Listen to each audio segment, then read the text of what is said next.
I'm live. You're Is live. it live? Oh, there's the button. Hey, everybody, welcome to the Android Central podcast. This is episode 176, and you might notice that I don't look or sound anything like Phil Nickinson. That's because Phil Nickinson is not here. He's getting pulled away by much more important duties, although hard to think anything's more important than the Android Central podcast. You can give him hell about that later. I am joined, however, by the normal crew here. We have Jerry in West Virginia. Howdy, howdy. And let's see, one of the two Brits, we have Richard in England. We have both of the two Brits. Yeah. And we What are you have talking about? Alex, the other Brit. Things are evened up now. Brit. You know what? We need to call them Englishmen. Englishmen. Give We them call some ourselves class. They're Proper English. English American. gentlemen. Yeah, Fair something enough. like that. I don't know. I feel like any way that we refer to them, we just say they're from England as if they're just from the whole country. We say the states for Jerry and I and Phil. I don't. But your states are bigger than our country, most of them. So Mm. Very, very true, actually, yeah. Phil's anyways, is probably pretty close. so what's But been that going is- on? That has nothing to do with Android whatsoever, actually, where we live. But we do have a lot of Android news kicking off. Android Wear, I guess, that happened. I don't know. We had a special podcast Where? about it, but just in case you didn't, what do you think, Jerry? Do you want to give us the 1 minute wrap up of, kind of what happened? I wasn't prepared for that.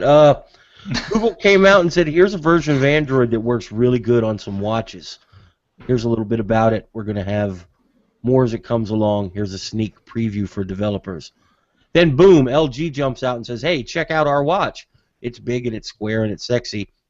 No sooner than LG was finished, Motorola jumps out and says, here's our watch. It's even sexier. It's round. You're going to love it.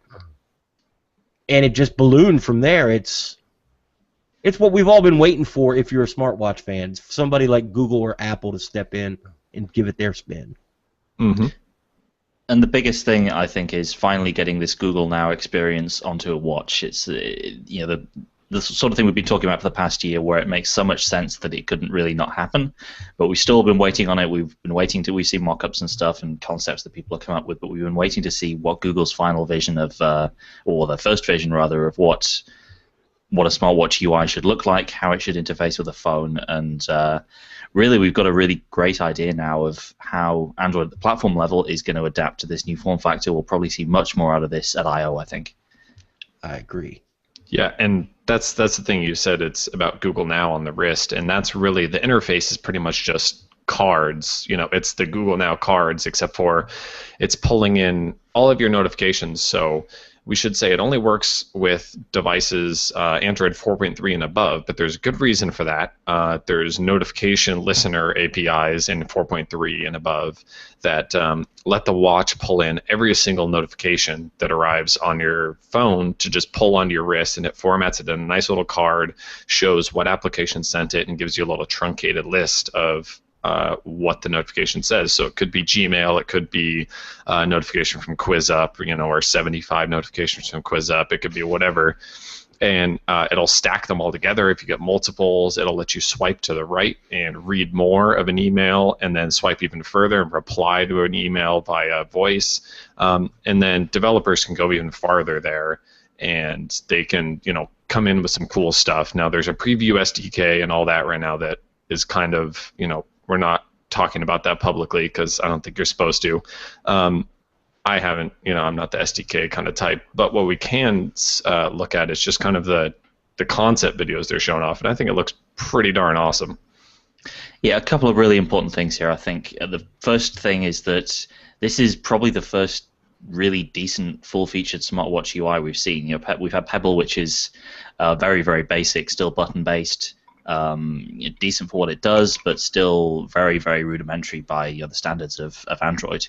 We've had the Gear, which is improving, I think, but still you're still basically just swiping between 4 icons on a page or just a bunch of icons and dealing with sort of full screen blocks of things that you then swipe between. This, I think, is going to take it to the next level. We've got a very sort of distinctive Google look to it, and I guess what we're not talking about really yet is apps, standalone apps actually running on the phone in the same ways they do with, with the two that we're familiar with the Pebble, because that's obviously got its own ecosystem, with the Gear, which that has its own SDK as well. I don't think. I'm not going to say there aren't going to be any apps that run on the, the watch itself. But I mean, we're just not talking about that yet, are we? That's probably right. I think the whole idea, though, is that your phone's going to be doing all this heavy lifting. Your watch is going to, and this is all just a guess. Like Alex said, we're just guessing at this point. I can imagine it's going to be like Google Glass, where your watch can be connected to Wi-Fi, even if it's not paired with a phone, and it can maybe get your Gmail stuff from your Google account. I don't know if that's baked in right now in this stage we're at, or if that's for the future. But I would think that'd be fairly easy to pull off. Just like Google Glass. But anything else? Sorry, go ahead. Yeah, there's. I don't foresee a Foursquare app for the Moto 360 or the LG G Watch. I would see Foursquare using the new APIs to integrate with the watch, and it's you can. I think that's an interesting point, really, because if you look at what's been going on with Pebble now, the Pebble 2.0 stuff. So the onus is on you to go and download these apps for your watch. Whereas if you think of it as more of an extension of the app that's already on your phone, then it sort of sidestep all of the problems of just having to manage manage battery life on the watch. Worry about third-party developers just draining the watch's battery, and if you instead have it hooking into the stuff that's going on the phone, then that's a little bit easier to deal with. And honestly, all the stuff that we get from like Google Now and Google Maps, Hangouts, all the stuff that Google just gives us. I mean, personally speaking, that would probably be good enough for me on a smartwatch. Notifications, directions when I'm out in a strange place, that kind of thing. Without even thinking about going beyond that, and third-party developers getting involved and seeing what they can do with it. Exactly. I do not want to try to use a keyboard on my watch, or I don't want to try to answer email from my watch. Answering a phone call, that's great. Maybe speaking to your wrist for a quick message, that's okay too. But anything that's involving a lot of touch and a lot of interaction, a watch isn't the way that to go there. I don't think it's not natural, is it? It's not a natural. Right.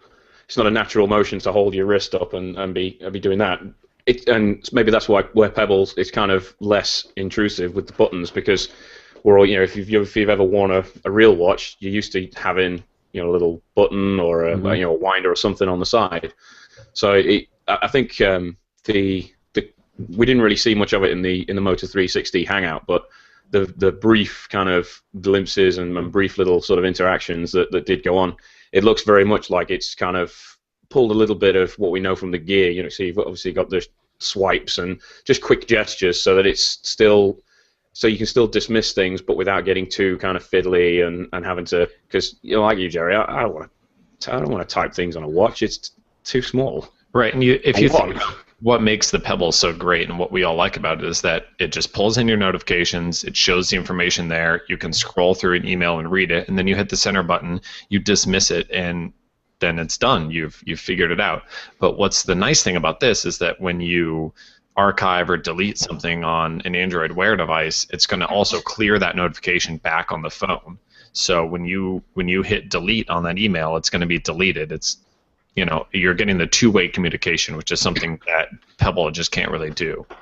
Yeah, I mean, you dismiss a bunch of stuff on Pebble, you still got to go back and deal with all the notifications later on. It's basically just a dumb terminal to what's already on the phone.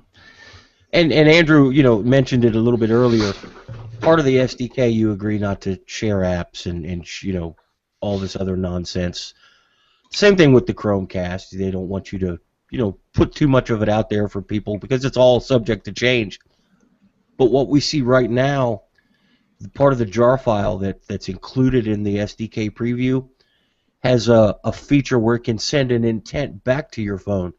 Read your email on your watch, press the reply button, pick your phone, and the box is already up, ready for you to type your reply in. That's pretty cool, handy. yeah. Yeah. And that's actually something Samsung was doing, I think, on the Gear, because obviously that's has roots deep into TouchWiz, and so you can do that if you have, if you're relying on the Samsung email app. There was a feature where you could just go in there and it would already know the message that you just read. The flow of the UI, the gestures and the big circular action buttons remind me a lot of the Gear. The recent software update for the Gear. Samsung did a lot of things right, and I'm not saying Google copied anyone because this has probably been in production for a long, long time. But it tells me that maybe that's the natural way to do it if two different companies came to the same conclusion. To be honest, and a lot of people are going to send in hate mail about this, I can't wait to see what Apple does with it. Because Samsung, Pebble made it from nothing. Samsung took what Pebble had and they did Samsung to it and made it do everything. Google pared it down to a Google-centric device. I think Apple's going to come in and make it elegant. And I that's think what we Samsung's need. kind of an interesting point because they were listed as one of the partners, weren't they?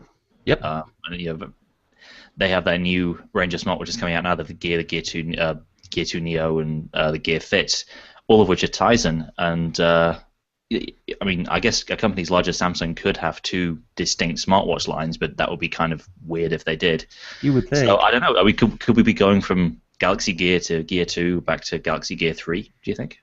Maybe. I think a lot of that's going to depend on how the Tizen watch performs and sells. If it's a smash hit, Samsung's not going to abandon that. Right. I don't blame them. Well, and what Samsung might want to abandon, though, is what they might not want to abandon is they have complete control over the way the Gear looks. Mm-hmm. Whereas if you, of course, the original Galaxy Gear, they had total control as well because that wasn't Google Play certified or whatever. But if you're doing a watch with Android Wear, supposedly you're going to have to, more than likely you're going to have to deal with Google's requirements. There's going to be some stuff that you just can't customize. Right. mm-hmm. And we'll know more about that as it plays out. Right now, I think what we've seen from LG and what we've seen from Motorola is two companies that worked very close with Google to build the first versions that had a lot of input from Google itself. Whether some of the things are mandatory that they had to do or not mandatory, they're there because they worked really well for what Google had planned. And we're going to learn a lot about LG's watch. They're saying second quarter release. And it was kind of interesting because LG showed the least amount when they announced it. They just showed a kind of a weird 3/4 shot of just the watch face, and it was highlighted in the promotional videos. But those are all just renders and all that. So Motorola is showing off the hardware a lot. And it'll be interesting to see. We're going to learn a lot about LGs in a short amount of time. All in a span of a couple of months. I think that the thing. Sorry, go ahead. I think the thing that kind of excites me the most about it as well is the fact that it's designed to work with round watch faces as well. Because I don't know about anybody else, but wearing Pebble's okay, but it's not round. I like round watches. They feel the most watch-like. They feel the most comfortable for me to wear. And until Google's come along with Android Wear, we've just got these. Basically, we've just got like a slim-down smartphone or that kind of shape just strapped to our wrists. So that excites me about the Moto 360 because from what we've seen so far, it looks like just like a watch. Yeah, it looks really good. The G Watch kind of strikes me as here's a developer watch. You go to I/O. This is probably what they're going to send you away with. The basic sort of bare bones.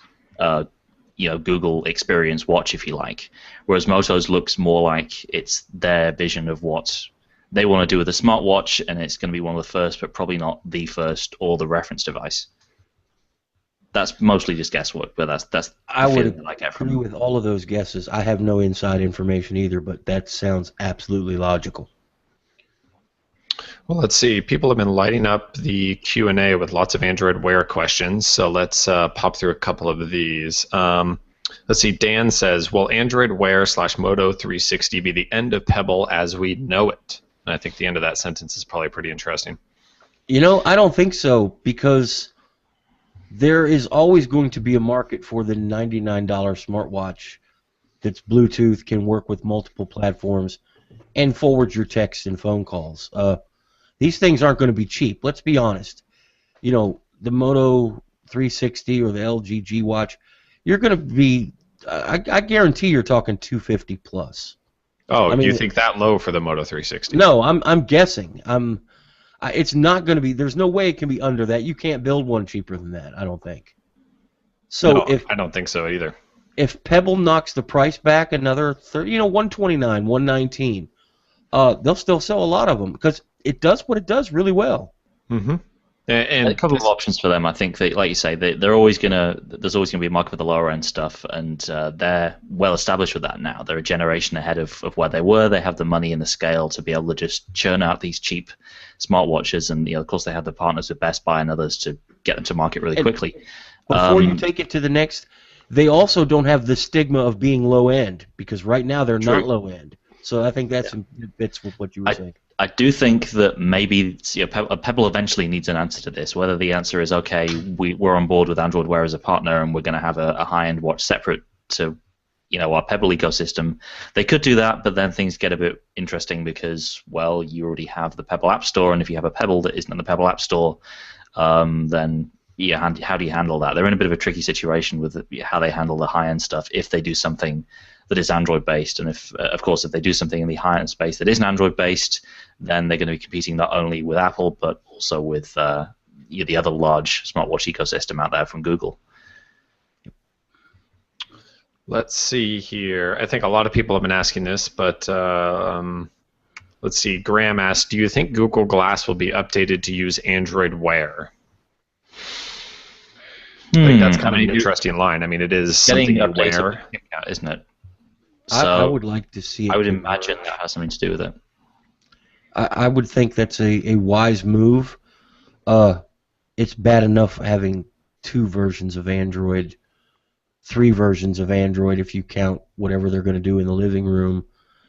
It'd be nice to get all these converged into one.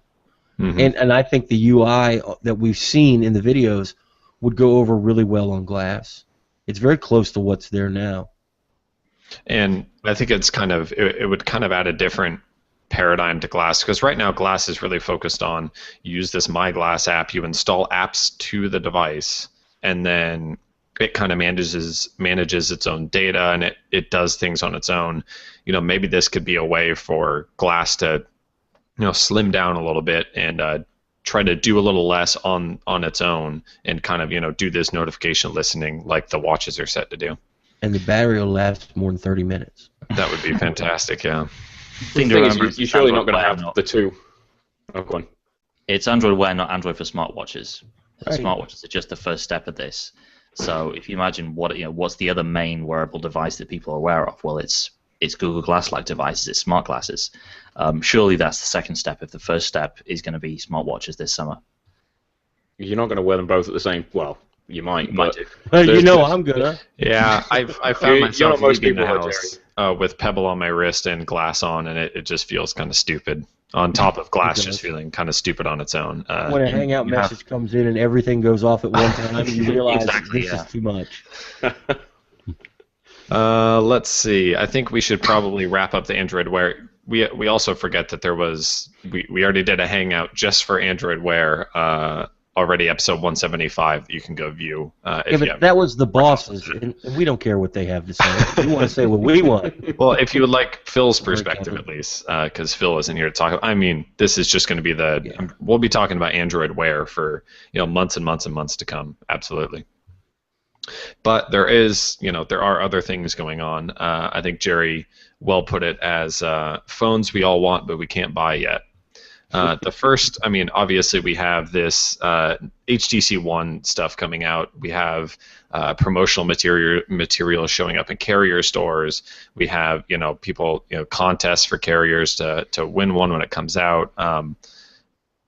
What are we looking forward to the most right now? I mean, it's kind of the hype machine has kind of like been, maybe overplayed at this point as we're 4 days away.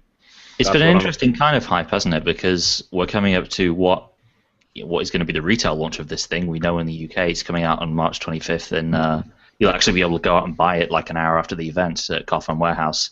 Some stuff from Verizon today, it's looking like possibly they're going to have a 1 p.m. Eastern availability, at least in some places.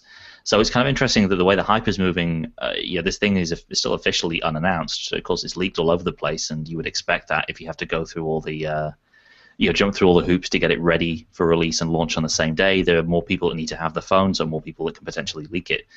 But it's going to be interesting to see how this hype plays off, because we're used to having an announcement and then maybe a couple of weeks later, or Samsung's case, a month and a half later for the S5, then the launch finally comes.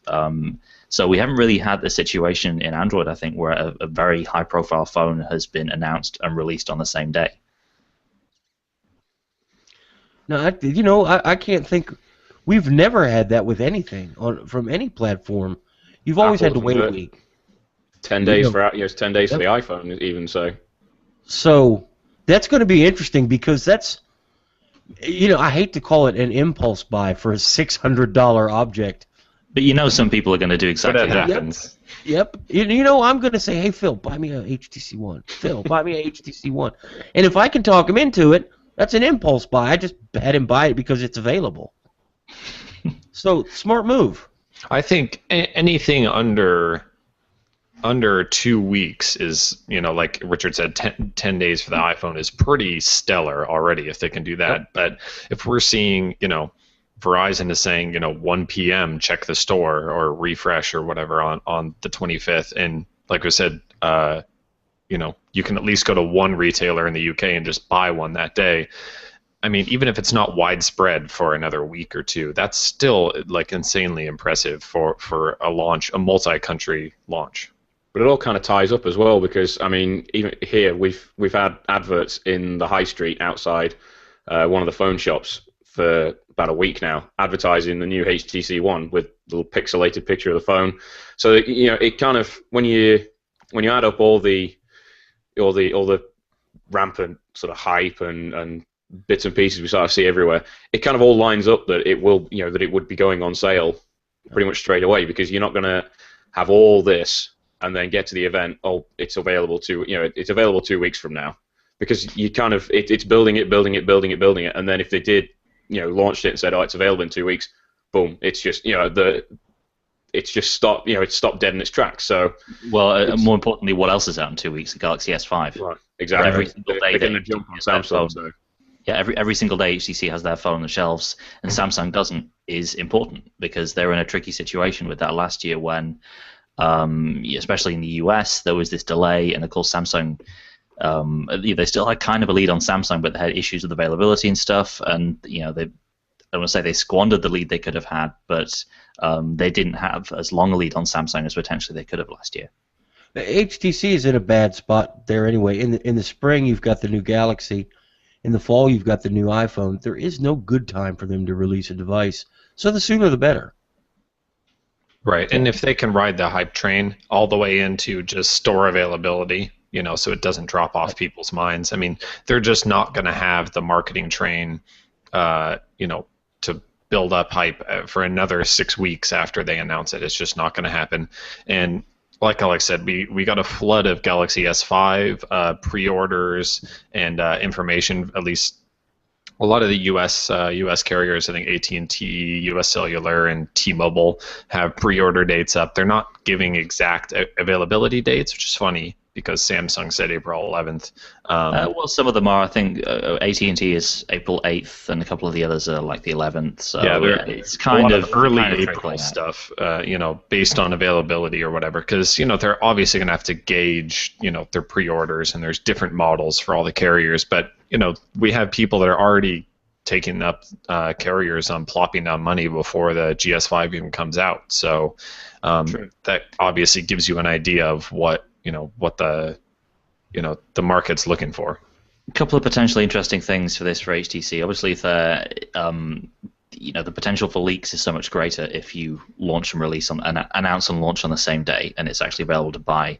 And of course, leaks take the sort of narrative of the launch of the phone and the message of that out of your hands, because if certain features, and if people can actually see the device before and officially, then that sort of deflates some of the the impact of it when you first show it officially. So it's going to be interesting to see whether it's obviously it'll have a big impact if and when it's announced and made available on day one, but I don't know. The other possibility is maybe because there's been so much leakage that maybe the impact will be lessened because of that. We'll have to see. Yeah, it's always. I mean, we've seen this time and time again with leaked devices. Though it's you can obviously see the hardware leaks from all the pictures. A 12-minute video or whatever it is, but they're always going to have something that doesn't images of the stuff is that's pretty easy to leak, but what does it do? That's a little harder to leak, and they're obviously going to have something to show us. I don't think they're obviously not just going to give up and say, oh well, okay, everything's announced, let's just flip the switch and let people buy it now. And that's the thing. I mean, we talk leaks and leaked images and videos and all this, but the average public don't necessarily follow all that stuff as closely as we do. So we've got this gradual marketing campaign that's been building up over the recent weeks. March 25th is out there on the, like, all the adverts over here, everything says March 25th, so they're starting to put that in people's minds. The fact that it's going to get announced, but they can then go to the store and they can play with it for themselves and they can see exactly what it does, they can feel it, they can play with the software, they can take their own close little look at it immediately. That's a big deal. Mm-hmm. So I want to jump into, I guess, kind of a slightly unrelated question here because it's kind of filtered up the top. Sure, let's get back to it. Andrew asks, has Google given up on optimizing Android for larger tablets, 10-inch plus? Jerry, answer. As for all right, I've talked to a few people. And I don't know anything. I've heard some very interesting rumors. What I can say about that is, imagine a Google Play Store that had just the Nexus tablet. That's something I think we all should imagine. No size attached to it, just called the Nexus tablet. And that's really all I can say. I can't, if this may not be true, number one. Number two, if it is true, I don't want to get anybody in trouble. But there's a lot going on in the tablet space, in the Nexus space, and the Google space when you put them all together. Cool. Let's leave it at that. So it was good. Do you guys have any other Q&As that you've picked out here as we transition a little bit? I'm looking through. Let's see. I've got one here. Ryan asks, is a quote-unquote Nexus Android Wear smartwatch necessary? I don't think so. Not right now. I mean, I think, like we were saying before, the equivalent of the Nexus watch is going to be the G Watch, by all appearances, because that's going to be the basic sort of bare bones Google Watch built by LG.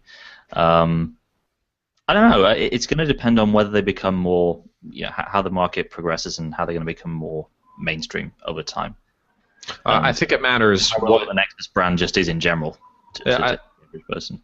It matters what Google's going to, I think we touched on it earlier with Samsung, what the interface how it can change, what the interactions look like, and if they're really set in stone. Is the software experience on the Moto 360 and the G Watch, and subsequent watches, obviously, are they going to interact the exact same, or are there going to be quirks?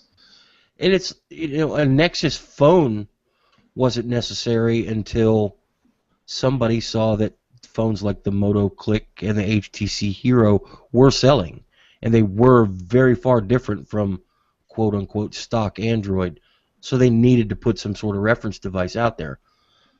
I don't know how much vendors are going to be allowed to customize an Android Wear device, if at all. So I don't know if we're ever going to need a real reference other than, like this year, Alex is saying the G2 or the G Watch feels like a reference device, and I agree. I think that's probably good enough. Yep. Let's see. Anybody else have a Q&A? I'm trying to read through enough. We had one from Steve Schrouder, who's asking about the if we can advertise the podcasts in GMT.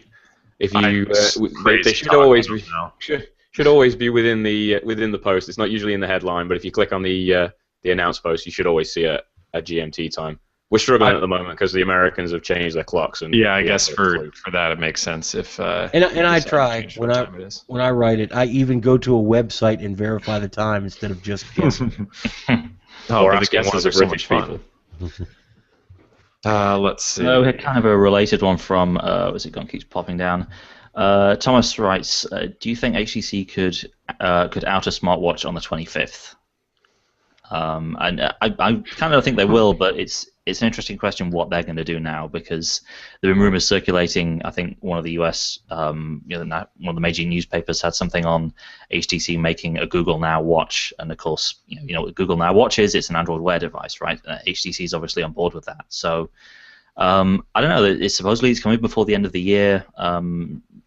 There's an interview with Xiao Wang and Peter Chow where they were saying that the problem with battery life in display has been solved, so it's going to be out before the end of the year. That makes me want to see it so bad to see how they solved it. Yeah, it's especially since we know that Android Wear is has to have been in the works for a long time. Where if HTC was on that train or if they were already on their own path like Samsung was. Yeah, maybe it's a secret charging method. That's how they solved it. The body heat, special sauce. Battery topped off. Right. So Jerry's referring to the Hangout for the Moto 360. They said that there's a secret charging method, and they're not ready to spill the beans on it. So maybe it'll just, it'll run off of, oxygen or something. It runs off of Apple hate. Unicorn. Put it in the microwave. Right. Only the true Moto fans can power it up off their wrist. Hell yeah. Well, actually, while we're speaking of that, official pricing for the Samsung Gear 2, Gear Neo, and Gear Fit came out. $299 for the Gear 2, and then $199 for both the Neo and the Fit, which is kind of interesting. So that seems kind of crazy to me, given the Neo is basically just the Gear 2 without the camera, and you're thinking, right. That's an expensive camera. Yeah, well, it's basically a smartphone class front-facing camera. So, what is it? Does that justify the extra $100? I don't know. To me, the Gear 2 Neo is still a way better buy. Absolutely, and it almost. I mean, it kind of is surprising that the Fit is $199. Also, with the smaller screen, I know it has the heart rate monitor and some different sensors on it for more fitness stuff, but fitness bands are usually in kind of the $199, $129, or not $199, the $99 to $129 range, and to charge $199 for that is kind of not sure about that. When you have the bigger is better, right? You have the full featured Neo right next to it for the same exact price. It's not so much more than the Nike Fuel Band, though, I suppose, at least, and it's probably going to be infinitely more. Well, there's going to be more potential for what it can do than something like that as well. So, there's obviously some kind of market for it, but it will be interesting to see whether or not they can actually corner any decent share at that price point. Yeah, $199 is definitely the top end. I know that what's the Fuel Band, $150? Something like that. Yeah, I mean, it has a screen and has apps and all that stuff, but with that small screen, it's really targeted as a fitness device, and it's called the Gear Fit. Obviously. So it's not a watch for. I mean, we played with it at a Mobile Congress, and if you were trying to wear that thing as a watch, it would drive you insane. Just because the clock is never facing. Right, it's not facing the right way. So, yeah, so it's definitely what it's not trying to be anything other than what it actually is, which is a really kind of involved fitness band. And we should say the only UK pricing we have for any of these is kind of insane. One of the carriers over here announced pricing for. They're actually not stocking the full Gear 2.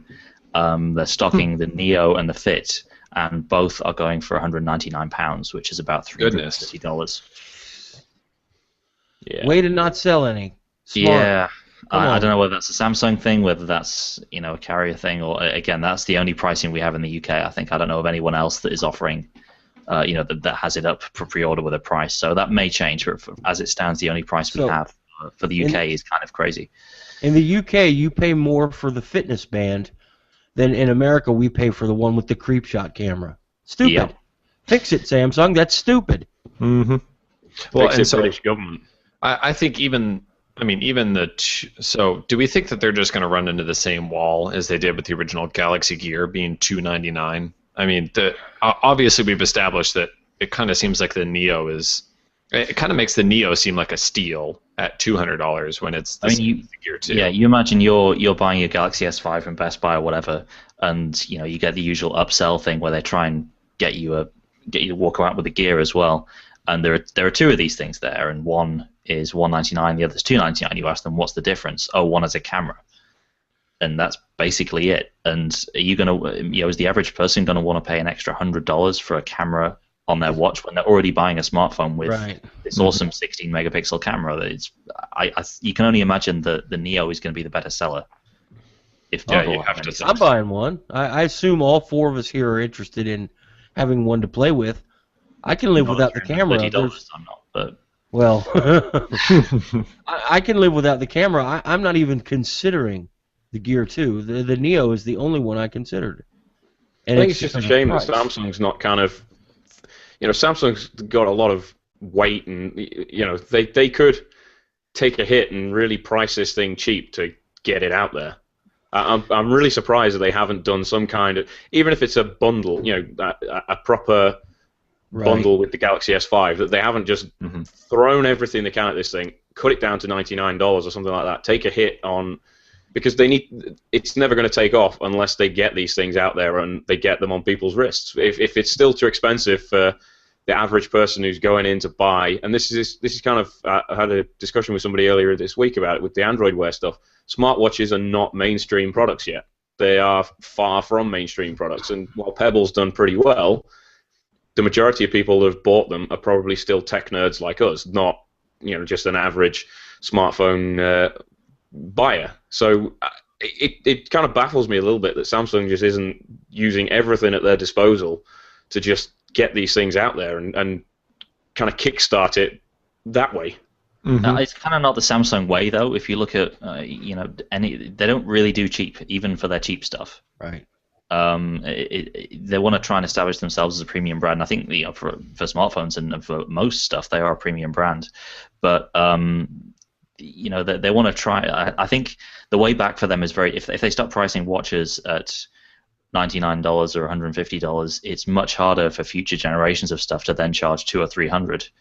Whereas I think they're trying to. They know people who are going to buy these aren't necessarily mainstream consumers, so they can maybe get away with charging a little bit more for the few who are going to shell out.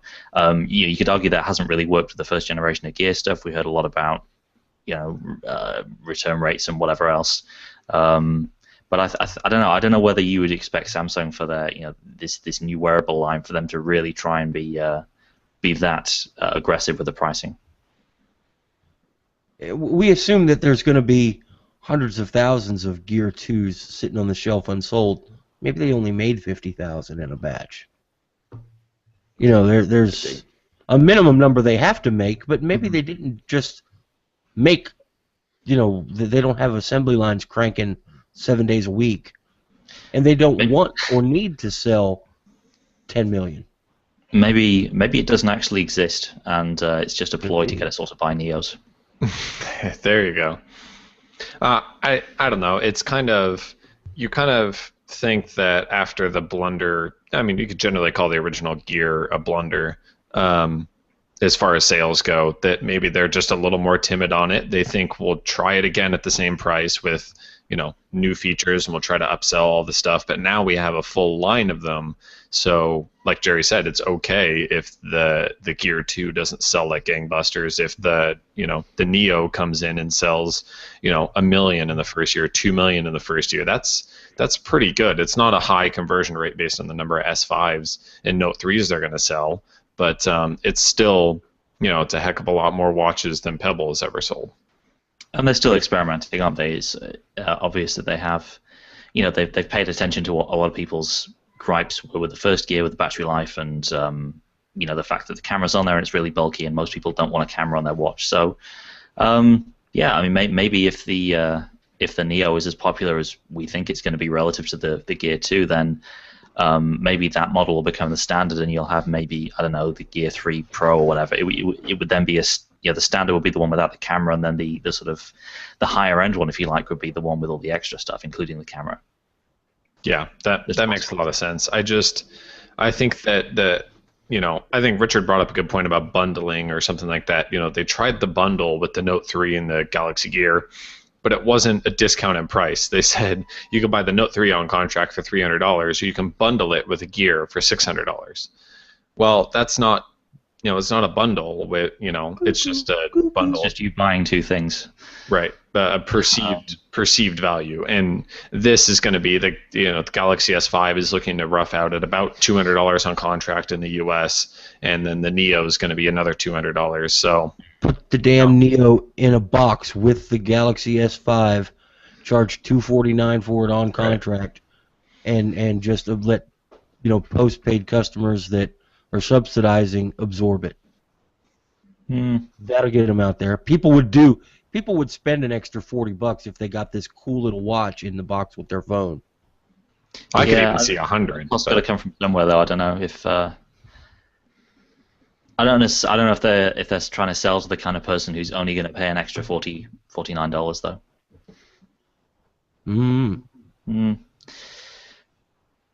No, it's anyway, I guess we kind of drifted off topic. Yeah, a little bit. Well, so we've generally wrapped up the things that kind of exist but you can't buy them yet topic. But there are a few other things happened. Lots of expansion of Chromecast came to 11 new countries, including the UK, of course. Yeah. And you can also get the Nexus 5 and the Nexus 7 in like 8 or 9 more countries, which is also cool. We don't really think about those very often because they've been out for a while. And maybe, talk about impulse purchases again. Obviously, the Chromecast is, infinitely impulsible. Anything else that happened this week that you guys think is worthy? I think it's kind of interesting with all this doom and gloom talk about the Nexus line, where they're still pushing it out more and more internationally. It's still a big deal for Google getting their own Google stamped Nexus stamped devices out to different parts of the world. And it's a big deal for people in those countries as well, because some of obviously we kind of cover the countries that we know about, but it's buying a phone is not as easy in all parts of the world, and for some people it's a really big deal that they could go to Google and just pick up this unsubsidized plain Google phone, just click buy, have it delivered in a box, and get it with no questions asked, no commitments to any carriers or anything like that. So you go to some emerging markets, you have two choices. You have a fairly bad phone that costs about $100 US, or you go the other way and you can buy an iPhone or a Galaxy S4 and you'll spend $800 or $900 US on it. It's nice to see Google offer something that's easy to get and right in the middle. Performs really well, and it's not outlandishly expensive. That's important for people that want a little more than they can get with that $100, lightweight phone from Samsung or Nokia. Mm-hmm. So kind of an interesting question from Peter Weber in the chat. How will major Android updates be handled in the distant future for Android Wear devices? I guess the suggestion here is it going to be another case of, you're waiting for 5.2 for your Moto 360 and it's someone's G Watch has already got it, and that's just an extension of the frustration with updates that a lot of people still have. We have a gate crasher. Oh well, hello there. What's up? What are you guys doing? Podcasting without me? How about that? We have a gate crasher. Oh, I guess we could have invited Phil. I see how he is. Fine. Who's this guy? That's my brother behind me. Say hi. Hello. Hi, brother. He's hanging out playing with stuff. We're working on some things. So looks like you guys have done pretty good, huh? I think we got by. Oh, we did all right. Fair enough. All right. Well, I just wanted to come say hi. I didn't want to miss the entire show this weekend. I think you've heard enough from me this week already, though. So we could say featuring Phil at the end of the podcast. That's right. It's like one of those spin-off shows where they get one of the original cast members back, isn't it? Yeah. Thanks. I think. Did I just get fired? So is he again? Joni or Chachi? All right, you guys keep up the good work. I'll see you later. Okay, later. Later on, Phil. How do I hang up? How do I leave you guys? I almost quit the entire podcast. No, don't stop Cool. broadcast. Cool. Just put something over your webcam. Oh, So but for anybody that was asking, there's Phil. yes, and I think we were talking about Android Wear device updates, right? Yeah. Just so do we think that's going to be a whole different mess? Is it going to work any differently to the way we currently know it for phones and tablets? I guess. I mean, you Depends have on to how think that it's customizable. you have to think it's going to turn into a situation where, I mean, no, not every Android Wear device is going to be updated at the exact same time on the exact same day. I just don't think that's just the logistically from different manufacturers. It's just not going to happen. You know what I can see. It would not surprise me a bit if you told me that the LG G Watch and the Moto 360 ran exactly the same firmware. That wouldn't surprise me a bit. It's just a matter of the assets, the shapes, and you could pack both into one ROM. The firmware could be very small, and it could be a deal like with the Talk today. The Talk got updated. You update the app through the Play Store, you hit a button, and it updates the firmware on the Talk. The Pebble works the same way. I could see that. I mean, it doesn't. The firmware that runs on an Android Wear device doesn't have to be 400 or 500 megabytes. There's just no need for all that in there. It could be very small, easy to manage, and all get pushed out at once. Or it could be the cluster mess we've got today. I see how it could. I mean, I guess it makes sense, assuming that Google holds these devices to a very strict standard, like you said, that, all, by the end of the year, say we have multiple watches, 3, 4, 5, they all run basically the same ROM. They just change a couple things in the naming and make sure that it runs and they push it out. I still don't see it happening in the same day, where, I mean, that would be the, wonderful Android Wear utopia that, we'd all want to live in. But I mean, the only way I see that happening is if they hold them to a strong, a really strong framework, and then, like you said, they push out the update through the app that you run on your phone, and it just pushes it to the first thing you connect to. And I don't want to see Google hold ODMs and OEMs down. I want Android Wear to be able to be touch whizified, if that's the way you want to say it. That doesn't mean I would want to buy one that wasn't, pure. I hate to use words like that, but I want somebody to be able to try and make it better. I want that. I really hope that happens. A couple of things to bear in mind. Google, I guess the general wisdom is that you can't have it both ways. You can't have something that's easy to customize and also fast updates, because if you allow manufacturers to just get in there and tear everything apart, then that has to be put back together when there's a new version that comes out. But there's also the fact that Google knows how much of a mess Android updates are on phones and tablets, and if they're designing Android for a new class of device, maybe they've tried in some way to work around that, or at least make it so that there's a little bit more stuff that, I want to talk about skins or whatever, stuff that lives on top of the core Android OS is a little bit more modular and easier to update separately from the OS. And Android Wear is not a phone. It's pretty lightweight. There's not a lot that an OEM can customize. Right. The UI has to work the same way. It could be different colors. We had a question here. Ryan said, do you see Android Wear devices requiring being connected to an Android smartphone? And that's kind of what we're looking at.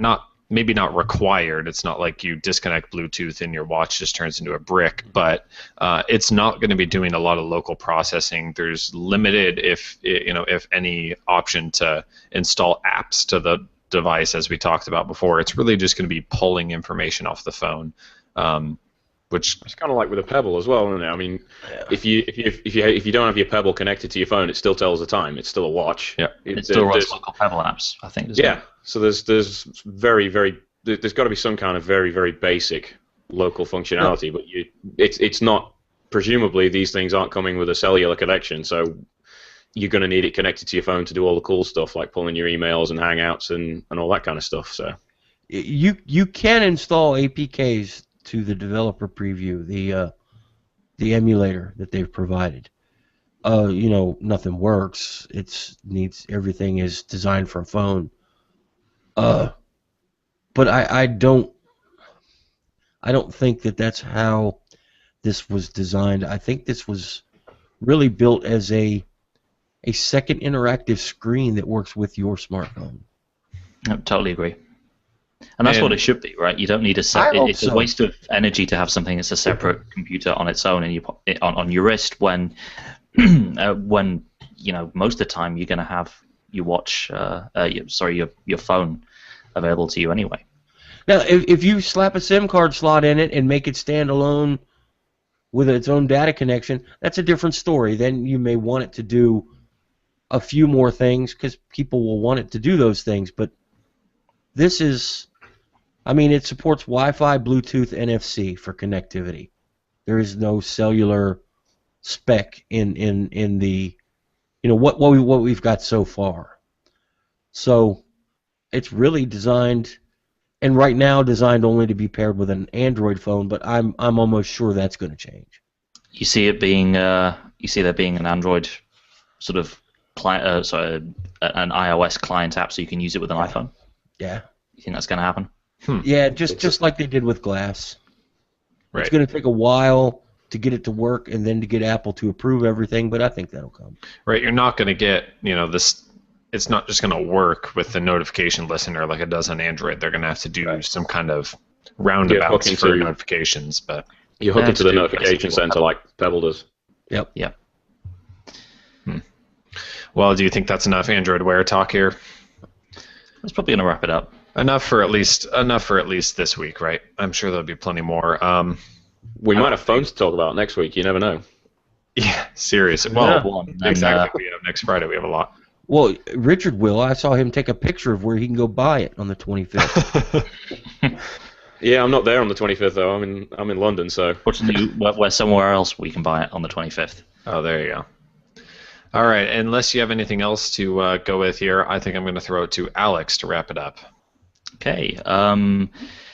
Be sure to email us at podcast@androidcentral.com. You can also find us all on Google Plus and Twitter. The site is at Android Central. Phil is at Phil Nickinson. Jerry's at GB Hill sometimes. I'm at Alex Doby, at Andrew Martinick, and at Ricka666.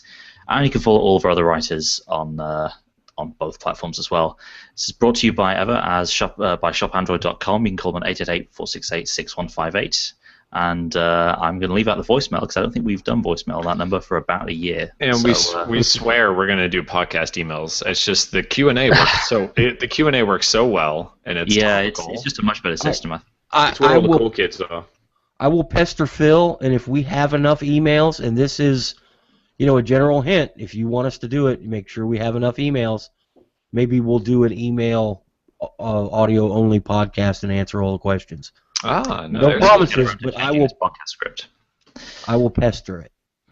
Interesting. Okay. Well, this is news to me, so now or will it just be you, Jerry, just on your own? It'll be just for you. Letters to Jerry. No, stop. No, he's wrong. Andrew is fired. He's wrong. Okay, I think that's probably going to wrap it up. Time to hit the big nuclear red stop podcast button here, but we will be back next week with even more interesting stuff, and maybe even Phil Nickinson taking the reins here. It'll be interesting. All right, Jerry, Alex, Richard. Andrew? Till next time. Mission accomplished. See you guys later. Bye-bye.